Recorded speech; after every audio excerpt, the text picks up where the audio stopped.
साथियों, अभी का जो प्रबोधन सत्र चल रहा है उसमें बहुत ही महत्वपूर्ण विषय पर चर्चा की जा रही है, या यूं कहा जाए कि जिसकी वजह से आज ब्राह्मणों का वर्चस्व भारत के लोगों के मन मस्तिष्क पर है,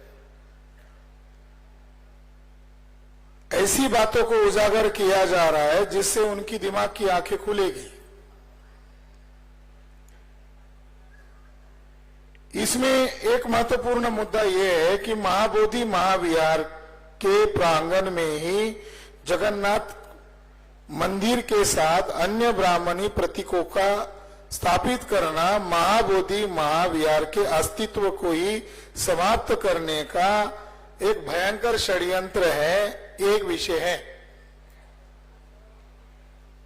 जो आज महाबोधि महाविहार का जो स्ट्रक्चर आपको दिखाई देता है, ये स्ट्रक्चर 1890 में सर मेजर जनरल कनिंघम के द्वारा वह एक्सकेवेशन किया गया, क्योंकि अनागरिक धर्मपाल दुनिया के बुद्धिस्ट राष्ट्रों के साथ कॉन्फ्रेंस किया, विश्व कॉन्फ्रेंस किया, और विश्व के बुद्धिस्ट लोगों ने, क्योंकि अंग्रेजों का साम्राज्य केवल भारत तक नहीं था, भारत से संलग्न देशों पर भी अंग्रेजों का राज था, इंक्लूडिंग बुद्धिस्ट राष्ट्रों पर भी अंग्रेजों का राज था। तो विश्व के बुद्धिस्ट लोगों ने यह तय किया कि जहां बुद्धा को इनलाइटमेंट हुआ है, जिसे सम्राट अशोक ने संबोधि कहा है, संबोधि स्थल कहा है, जिसे आज प्रचलन में बोध गया कहते हैं। गया में साइलेंट न है, यह ज्ञान का उच्चारण गया है, बोध गया। बोध का मतलब बुद्ध, गया का मतलब ज्ञान, वो ज्ञान स्थल ही है। तो 1890 में सर मेजर जनरल कनिंघम ने ब्रिटिश ईस्ट इंडिया कंपनी सरकार के निर्देश पर उसका उत्खनन किया। लॉर्ड कर्जन उस समय के प्रमुख थे और वे खुद उस पर निगरानी कर रहे थे, क्योंकि महंत का दावा था कि वो स्थल मेरा है, ब्राह्मणों का है, और महंत शैववादी ब्राह्मण था, और अनागरिक धर्मपाल का सर फोड़ा गया था, उसकी हत्या करने की तक योजना बनाई गई थी। इसलिए यह मामला विश्व का मामला बन गया था। बौद्ध राष्ट्र इसके सख्त खिलाफ खड़े हो गए थे।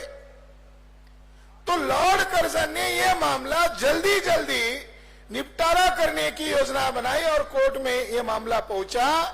मगर कोर्ट में मामला पहुंचने के पहले ही 1895 में मामला कोर्ट में पहुंचा है, और 1890 में सर मेजर जनरल कनिंघम के द्वारा एक्सकेवेशन हो गया है। उस एक्सकेवेशन के रिपोर्ट में लिखा हुआ है कि जो बोधि ट्री है, जो बोधि वृक्ष है, बोधि वृक्ष के नीचे वज्रासन मिला, और ये वज्रासन और उसके पास जो कठड़ा मिला, उसकी डिजाइन, उसके ऊपर लिखी हुई अभिलेख, ये सब प्रमाणित करते हैं कि मौर्य राजा सम्राट अशोक ने इस विहार का निर्माण किया था। ये रिपोर्ट कहता है। यानी रिपोर्ट ने ही फैसला दिया था। मगर महंत भी दावा कर रहा था, तो महंत को पूछा गया कि क्या आधार है, ये तुम्हारा, इसका क्या आधार है? तो उसने कहा कि बुद्ध हमारा है, मगर हम ऐतिहासिक बुद्ध को नहीं मानते, हम विष्णु के अवतार के बुद्ध को मानते हैं। उसका सिद्धार्थ गौतम बुद्ध या तथागत बुद्ध के साथ कोई संबंध नहीं है, वो हमारा विष्णु का अवतार है। तो ब्रिटिश लोगों ने कई सारे सबूत, एविडेंस और साक्षीदार को पेश किया था। उसमें एक महत्वपूर्ण साक्ष्य ये है, जो उस महंत को दिखाया गया, उसको पढ़ाया गया, तब उसकी बोली चुप हो गई, वो आर्गुमेंट ही नहीं कर रहा था। वो साक्ष्य ये था, कोर्ट ने एक एग्जिबिट नंबर 57 कुछ नंबर है, यानी कानूनन दस्तावेज, उसको दिखाया, ब्रह्मांड पुराण। ब्रह्मांड पुराण में लिखा हुआ है, महंत को बताया गया, ये लिखा सही है।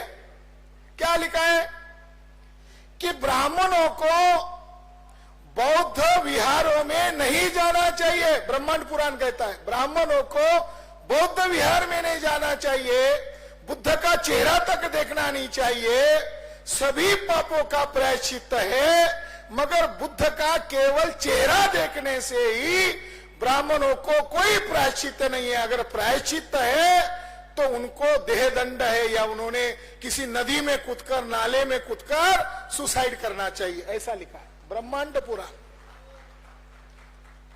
तो जज महोदय, मैकफेरसन जज महोदय थे, तो उन्होंने कहा ये सही है, आप कह रहे हो ये हमारा है, और आपके धर्म ग्रंथ में, पुराण में कहा है कि बुद्ध का चेहरा भी नहीं देखना चाहिए ब्राह्मणों को।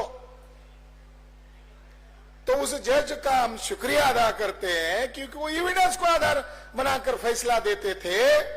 तो उन्होंने कहा कि हमें बुद्ध गया को महंत ब्राह्मण से, चुंगुल से इसीलिए छुड़ाना चाहिए, जो हश्र जगन्नाथपुरी का हुआ वो अशोक के द्वारा बनाया गया बुद्ध विहार है, जैसा उसके ऊपर कब्जा किया वैसा इस बुद्ध विहार पर कब्जा करना चाहते हैं, इसलिए हम इसका फैसला करना चाहते हैं।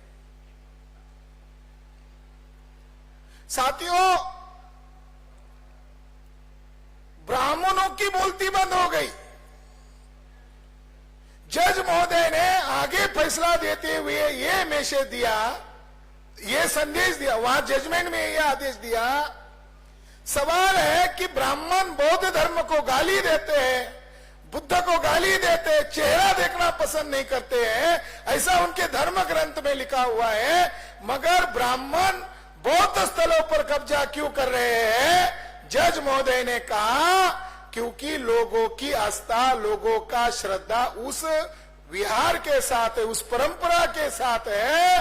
तो ब्राह्मण उस विहारों पर कब्जा करके, जहां लोगों की प्रेरणा स्थान है, जहां लोग लाखों ज्यादा संख्या में जुड़े हुए हैं, उस स्थल पर कब्जा इसीलिए करना चाहते हैं ताकि बौद्धों को ब्राह्मण धर्म में गुलाम बनाया जाए।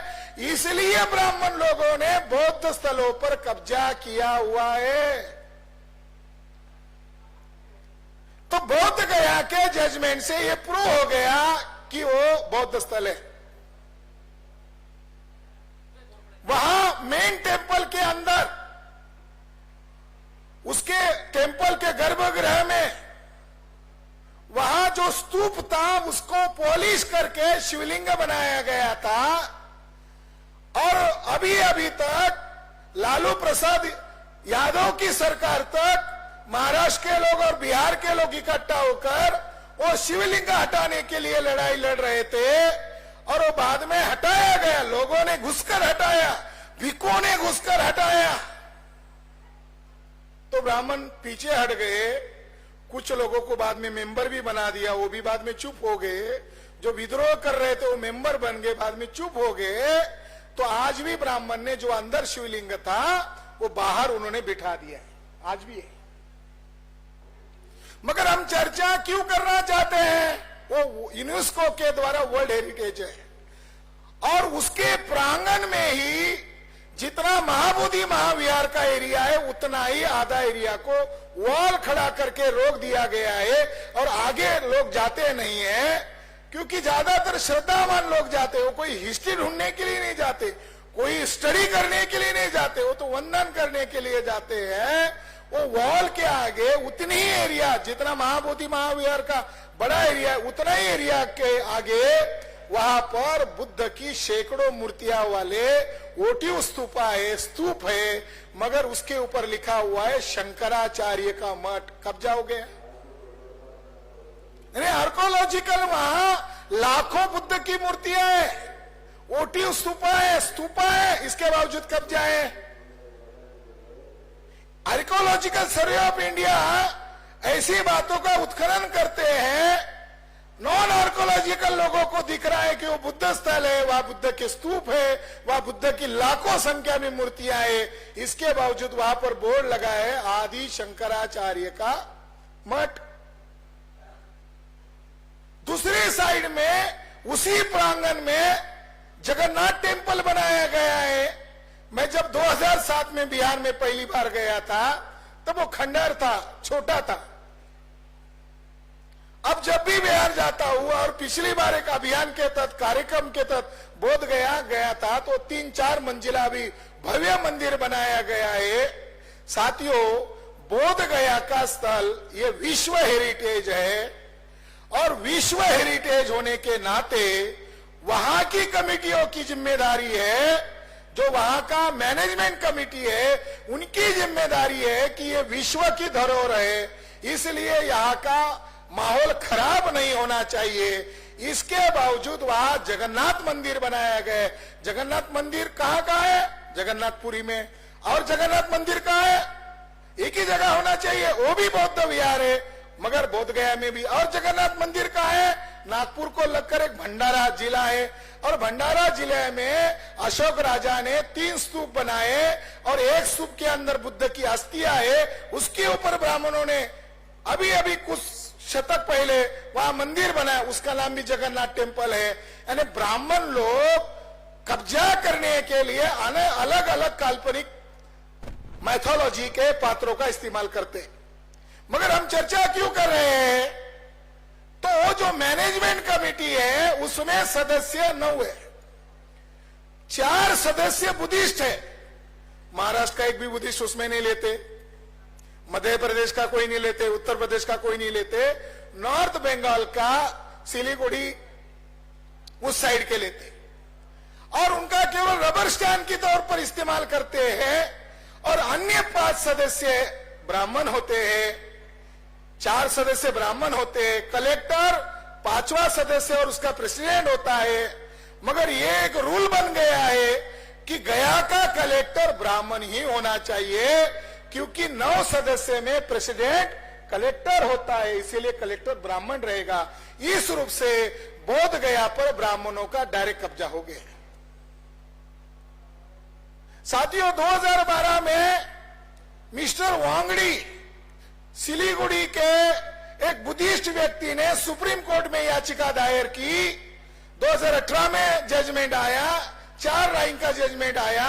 सुप्रीम कोर्ट के जज महोदय ने 4 रैंक का जजमेंट दिया कि महाबोधि टेम्पल एक्ट 1949 एक्ट जो बना हुआ है, ये बिहार लेजिस्लेचर असेंबली ने बनाया है, यानी बिहार की विधायिका ने बनाया हुआ है। इसलिए न्यायपालिका की सीमा है और न्यायपालिका लेजिस्लेचर में हस्तक्षेप नहीं करेगी। आप इस कानून में कमियां और खामियां क्या है वो लेकर आओ। साथियों, वो एक्ट पूरा ब्राह्मणवाद से भरा पड़ा हुआ है, ब्राह्मणवाद का वर्चस्व की बातें उसके अंदर है। एक वो बुद्धिस्ट स्थल है, उसके महाबोधि टेम्पल एक्ट के क्लॉज नंबर 11 में लिखा हुआ है कि ये स्थान बुद्धिस्टों का भी है और ये स्थान महंत ब्राह्मण का भी है, क्लॉज में लिखा हुआ है। और उस एक्ट में लिखा हुआ है कि वहां पिंड दान करने के लिए सबको अलाउ किया जाएगा। आर्कियोलॉजी कह रही है बुद्ध स्थल है, मगर एक्ट में कह रहे हैं ब्राह्मणों का स्थल है। और वहां की जो सरकारें बनती है, चाहे लालू जी को या नीतीश जी के हो, वो भी ब्राह्मणों का तुष्टीकरण करते हैं, चंदा बौद्ध राष्ट्रों से लेते हैं, मगर ब्राह्मणों का वो वर्चस्व नहीं हटाते। मगर ये चर्चा आज क्यों कर रहे हैं? महाबोधि महाविहार में सीरियल बम ब्लास्ट हुआ था और उसके लिए मुस्लिम युवाओं को सजाएं भी हुई।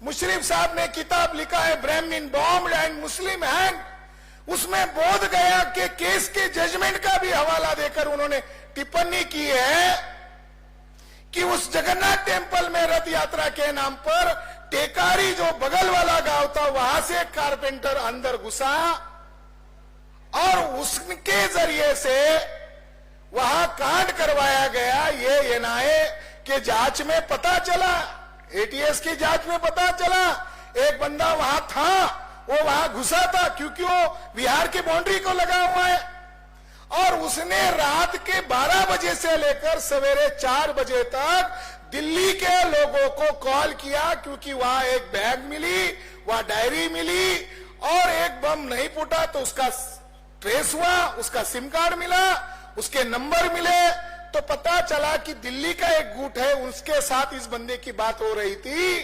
जांच में ये बात आई, मगर वो आगे उसको रिहा कर दिया गया, और किन लोगों से डायलॉग हो रहा था वो जांच कमेटियों ने, जांच करने वाले संस्थाओं ने वो डिस्क्लोज नहीं किया, और फिर मुसलमानों को जेल में डाल दिया। मगर मुसलमानों को जेल में क्यों डाला? क्योंकि इस्लामिक राष्ट्र और बुद्धिस्ट राष्ट्र का झगड़ा लगाया जाए, ये ब्राह्मणों का साजिश था। तो हम इसलिए चर्चा कर रहे हैं कि वो जगन्नाथ टेम्पल वो बाउंड्री के अंदर होने के कारण ब्राह्मणों का वहां कब्जा बढ़ रहा है। महंत की जो कोठी है वहां से नजदीकी है, जो उसका पदसिद्ध मेंबर है, महंत की कोठी में 150 से ज्यादा बुद्ध की प्रतिमाएं हैं।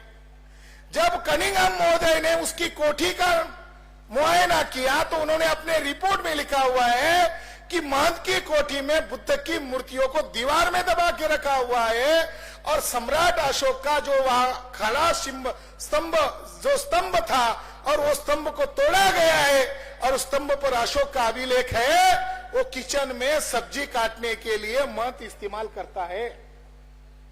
आज भी महंत की कोठी में बुद्ध का 150 से ज्यादा मूर्तियां हैं, अभिलेख वहां पड़े हुए हैं, मगर ये ऐसा कुछ नहीं कर रहा है। बिहार सरकार कुछ नहीं कर रही है। जो गुंडा है, जो आतंकवादी है, उसी का उसके ऊपर कब्जा है। इसलिए केवल महाबोधि मुक्ति करना चाहिए, इससे नहीं चलेगा, बल्कि वहां जितने भी बौद्ध अवशेष है, जो भी बुद्धिस्ट मॉन्यूमेंट है, उसको मुक्त करने के लिए हमने इसी साल हमने वहां ऐलान किया और सरकार को वार्निंग दिया, और मैंने स्वयं महाबोधि टेम्पल एक्ट 1949 को 25-30 हजार लोग आए थे, मैंने वहां जला दिया। हम चाहते थे कि वो हमारे ऊपर एफआईआर करे, क्योंकि हमको भी केस करना था कि महाबोधि महाविहार पर आपका कब्जा क्यों है। उन्होंने कुछ नहीं किया। आने वाले साल में हम 2 लाख लोग महंत की कोठी पर लेकर जाने वाले हैं, क्योंकि वो विरासत हमारी है। ऐसा उसको सपोर्ट कर रहा है, इसलिए मामला गंभीर है। आज हमारे यहां क्षत्रिय भाई आए, हमें बहुत खुशी हो रही है, मगर हमारे सुखदेव सिंह गोगा मेढ़ी जी भी आज यहां होते। अगर दुश्मनों ने उनके साथ जो षड्यंत्र नहीं किया होता तो आज यहां होते। आज वो शेर की तरह दहाड़ते जैसे वो दहाड़ रहे थे, मगर उनके जिम्मेदार साथी आए, और हम लोगों ने विषय रखा हुआ है कि चाणक्य और परशुराम ये काल्पनिक है। इस तथ्य को जो भी कोई ब्राह्मण सप्रमाण विद एविडेंस झूठा साबित करेगा, उन ब्राह्मण विद्वान ब्राह्मण को परशुराम के लिए 1 करोड़ और चाणक्य के लिए 1 करोड़ 2 करोड़ का इनाम है।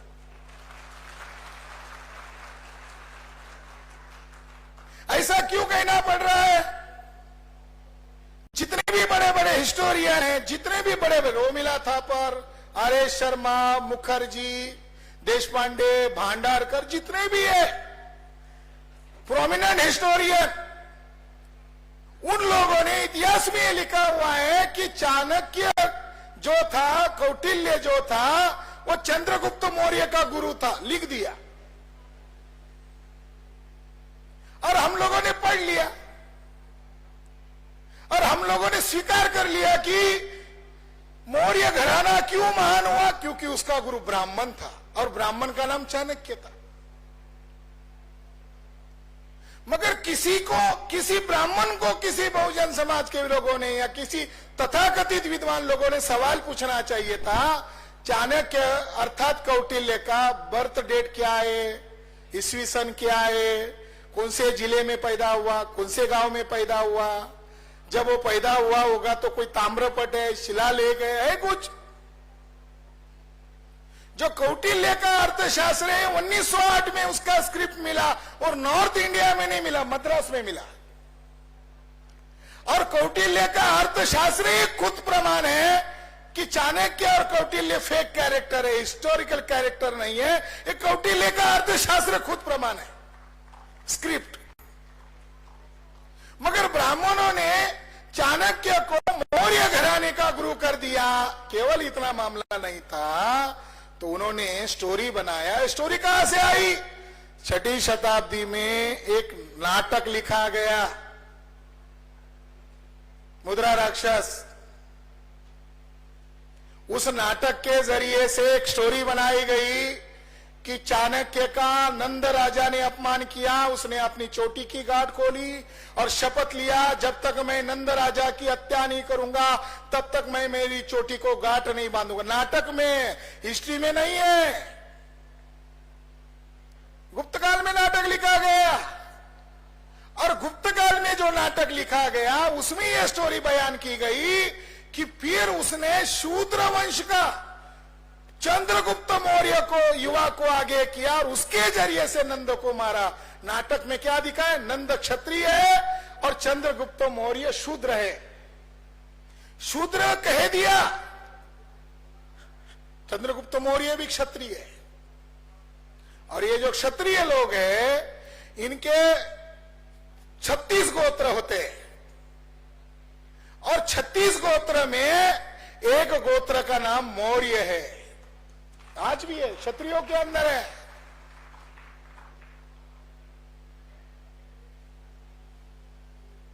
और जो मानसिंह मौर्य राजस्थान का राजा था 710 में, वो मौर्य राजा का वंशज था।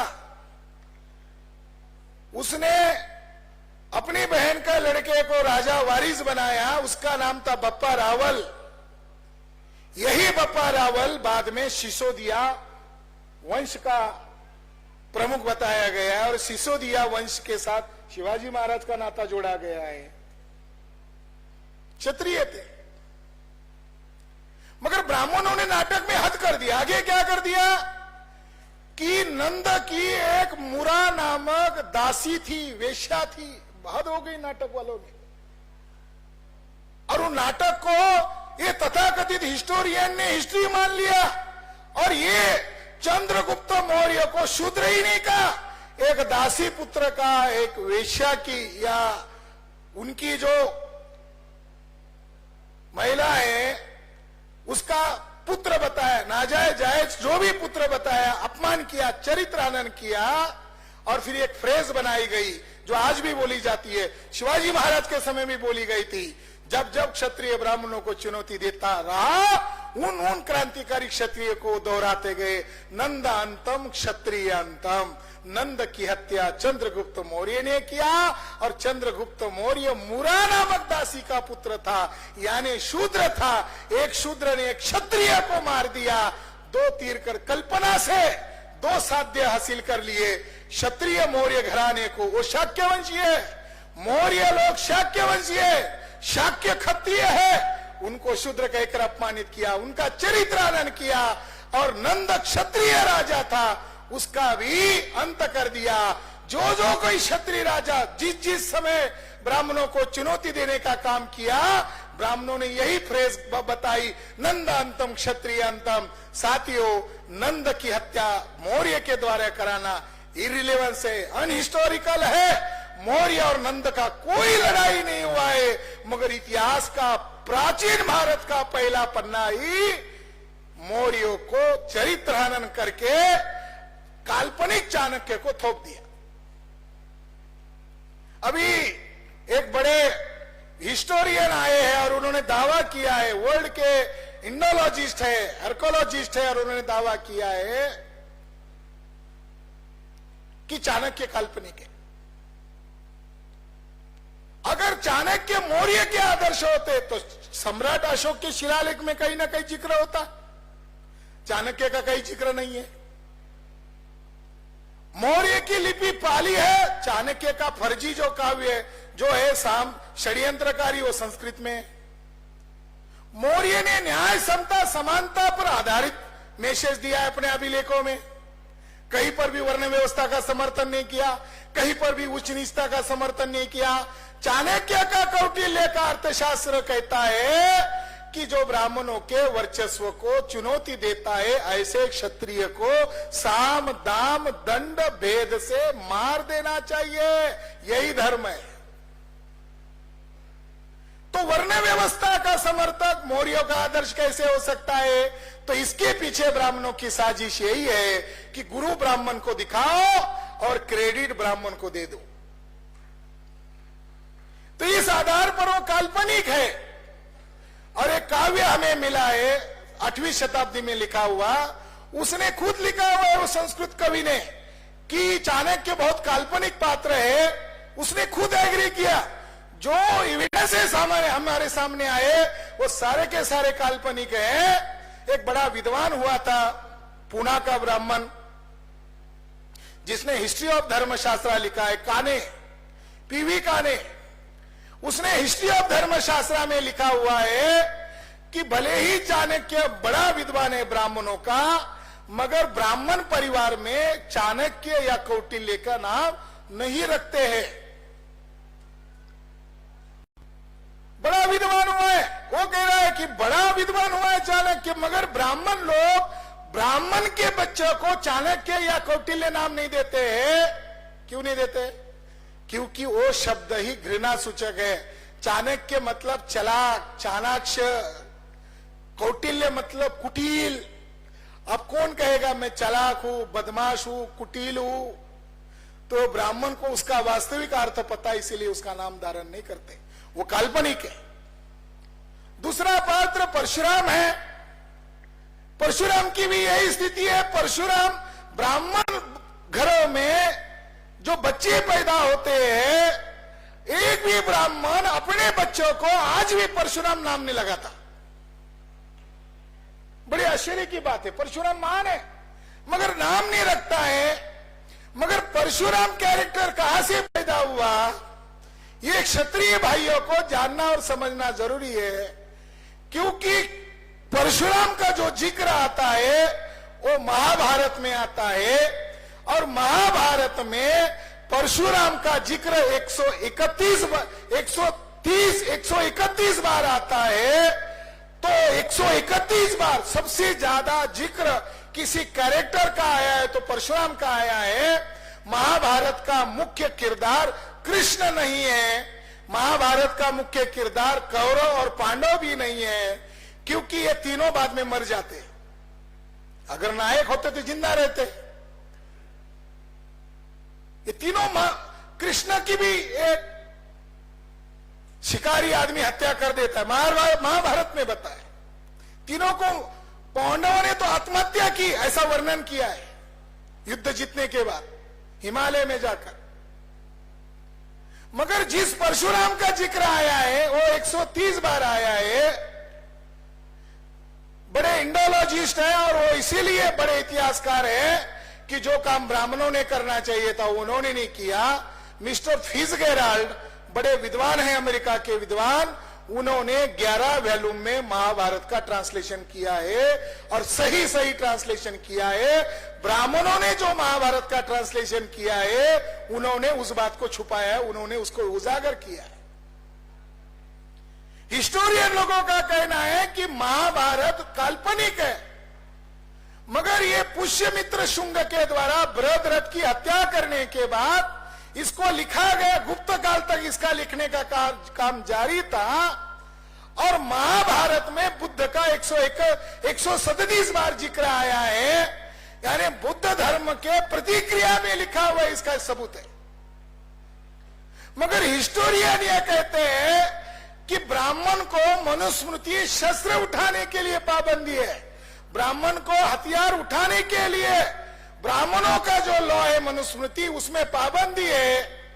उसमें एक आपात धर्म में लिखा हुआ है कि ब्राह्मणों के वर्चस्व को कोई क्षत्रिय राजा चुनौती देता हो तो उस समय आपात धर्म में ब्राह्मण हथियार उठा दे और उसकी हत्या कर दे। तो हत्या के लिए ब्राह्मणों ने शब्द प्रयोग किया, वो हत्या नहीं है, वो वध है, वध यानी जायज है। तो साथियों, हिस्टोरियन लोगों का यह कहना है कि परशुराम जो कैरेक्टर आया है ये बौद्ध धर्म के प्रतिक्रिया में आया है और किसको ध्यान में रखकर आया है? सम्राट अशोक मौर्य को ध्यान में रखकर ब्राह्मणों की कमेटी बैठी थी।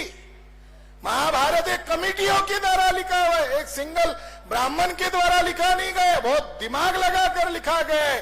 प्रतीकों के माध्यम से शब्दों का खेल करके उन बातों को बताया गया। हमारे ज्यादातर बहुजन समाज के लोग शब्दार्थ को ही जानते, व्यंग्यार्थ को नहीं जानते, वाक्यार्थ को नहीं जानते, जो ऊपरी होता है वही मान लेते हैं। महाभारत बहुत ही चालाकी से लिखा गया है, बहुत ही षड्यंत्र से लिखा गया है और महाभारत का परशुराम सम्राट अशोक को ध्यान में रखकर लिखा गया है, क्योंकि सम्राट अशोक ने कलिंग युद्ध में ब्राह्मणों को मार डाला।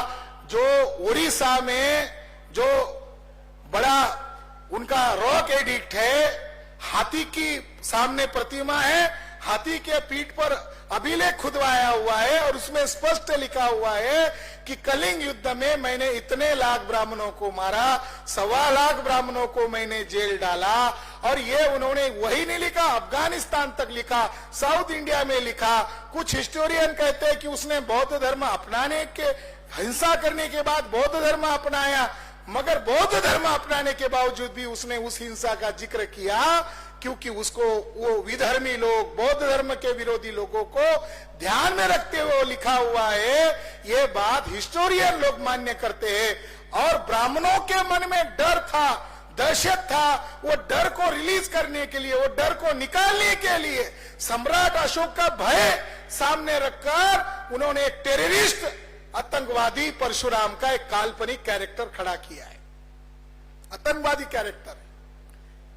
महाभारत के अध्याय नंबर 3 में धरती कहती है परशुराम को, ए परशुराम, मैं इन असुर राक्षस क्षत्रियों के बोझ तले दबी हुई हूं। महाभारत एक क्षत्रिय भाइयों पढ़ो। हम तो सोच रहे थे कि हमारे मूल्य हम लोगों को उन्होंने गाली दिया होगा।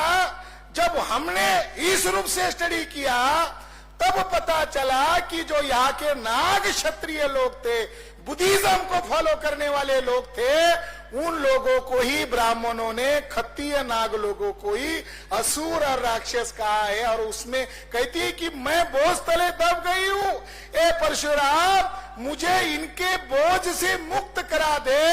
फिर एक कामधेनु की कथा आई, एक गाय की कथा आई, वो कथा को उसके साथ जोड़ दिया और उसका जो पिता था उसने अपने बेटे को कहा कि कामधेनु क्षत्रिय उठा के ले गए, यानी गाय के लिए झगड़ा उस समय कर रहे थे, आज सारे क्षत्रिय गाय को बचा रहे, मगर ब्राह्मण लोग क्षत्रियों की हत्या कर रहे।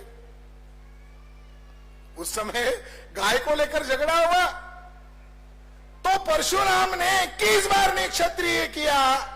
अध्याय नंबर 3 में यह बात विस्तृत वर्णन किया है और उसमें जिक्र किया है कैसा मारा, निक्षत्रिय किया, एक सिंगल वंश नहीं रखा, धरती से विनाश कर दिया। और आगे उन्होंने यह लिखा हुआ है, वो कोट में आपको बताना चाहता हूं कि आगे उन्होंने क्या लिखा है, महाभारत का क्या कहना है। महाभारत 3.115 और 117 में यह बताया गया है कि सभी क्षत्रिय पुरुष परशुराम के हाथों मारे जाने के बाद उन क्षत्रियों की विधवा क्षत्रिय महिलाएं ब्राह्मणों के पास जाकर अपने पेट में संतति उत्पन्न करने की ब्राह्मणों से विनती करती है। इस तरह महाभारत कहता है कि क्षत्रियों का पूर्ण संहार करने के बाद जो क्षत्र अर्थात क्षत्रिय या क्षत्रानी बड़ी बची थी, उन ब्राह्मणों के बीज डालकर परशुराम ने 9 क्षत्रियों का निर्माण किया।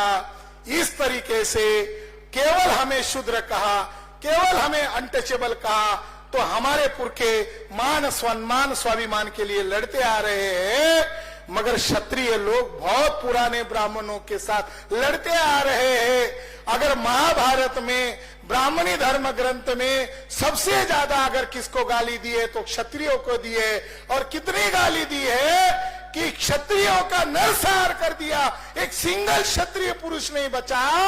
तो परशुराम ने क्षत्रानी से 9 क्षत्रिय पैदा कर दिए और आज आरएसएस और तमाम बीजेपी और तमाम ब्राह्मण लोग वो क्षत्रियों को चिढ़ाने के लिए, उनका अपमान करने के लिए फरसाधारी परशुराम की जयंती मनाते हैं, जिसका जन्म का पता नहीं, जिसका हिस्ट्री का पता नहीं, जो फेक कैरेक्टर है, जो काल्पनिक कैरेक्टर है, उसको आगे करके साथियों क्षत्रियों का बड़े पैमाने पर अपमान करते हैं। ये चर्चा हम इसीलिए नहीं कर रहे हैं कि क्षत्रियों को संतुष्ट किया जाए, राजपूतों को संतुष्ट किया जाए, बल्कि ये चर्चा हम इसीलिए कर रहे हैं कि महाभारत और रामायण ये नाग लोगों के खिलाफ लिखा हुआ ग्रंथ है और हम सभी लोगों का इतिहास नाग लोगों का इतिहास है। और नाग लोगों का इतिहास मिटाने के लिए ब्राह्मणों ने 2 काल्पनिक कैरेक्टर खड़े किए, एक परशुराम और चाणक्य। आखिरी बात कहकर मेरी बात को विराम देता हूं। ये नागपुर है, आरएसएस के लोग डंडा लेते हैं, तो आरएसएस के लोग प्रतीक रूप में अपने आप को परशुराम का वंशज मानते हैं। हम लोगों ने जो ऑफर दिए कॉमन सभी ब्राह्मणों को दिए, ब्राह्मण अपने आप को विद्वान मानते हैं, तो हम कह रहे हैं कि विद्वान ब्राह्मण तुम कहां मर गए हो, हमने आपके लिए ऑफर रखा हुआ है। कौन मरेगा करोड़पति है, हम भी एक एपिसोड शुरू कर दिया, कौन मरेगा ब्राह्मण करोड़पति। चाणक्य ऐतिहासिक है, हमारे साथ डिबेट करो, किसी की टीवी चैनल पर डिबेट करो और सिद्ध कराओ, हमें हराओ, हम लोग मुकर नहीं जाएंगे, हम उनको 1 करोड़ का इनाम देंगे। परशुराम काल्पनिक है, ये हमारा दावा है। वो उसको बचाना चाहते हैं आतंकवादी ब्राह्मण परशुराम को, तो आए वो सिद्ध करे, 1 करोड़ का इनाम लेके जाए। हम धन्यवाद देते हैं महात्मा राष्ट्रपिता ज्योतिबा फुले का, उन्होंने अंतिम एक किताब लिखा है, उस किताब का नाम है सार्वजनिक सत्य धर्म, और उनको सवाल पूछते थे परशुराम के बारे में। उस किताब में सवाल पूछा है, उनका कैरेक्टर धोंडीबा है, धोंडीबा ज्योतिबा को सवाल पूछता है कि तात्या साहेब, ज्योतिबा को तात्या साहेब कहते थे, तात्या साहेब हमें यह बताइए कि भारत पूरे विश्व की धरती पर पहला आतंकवादी कौन है। तात्या को सवाल पूछा, तात्या ने जवाब देते हुए कहा तुमने मुझे एक ही पूछा, मैं तुम्हें 2 बताता हूं। पहला आतंकवादी परशुराम है और दूसरा आतंकवादी नाना साहेब पेशवा है। और ये आरएसएस और बीजेपी के लोग जो है ये पेशवा ब्राह्मणों की औलाद है, तो ये आरएसएस के लोग इस ऑफर को स्वीकार करें और परशुराम और चाणक्य की इज्जत बचाए, नहीं तो फिर हमें ऐलान करना होगा। और मैं मेश्राम साहब को भी विनती करता हूं, इसका कोई वैलिड पीरियड रखा जाए कि इतने समय सीमा के अंदर ब्राह्मण को आवेदन करना है, और जो ब्राह्मण क्षत्रिय और परशुराम का इज्जत बचाने आएगा और हमें हरा देगा, उन ब्राह्मणों को 2 करोड़ का इनाम दिया जाएगा। धन्यवाद। धन्यवाद जय मुल्यासी, धन्यवाद मान्य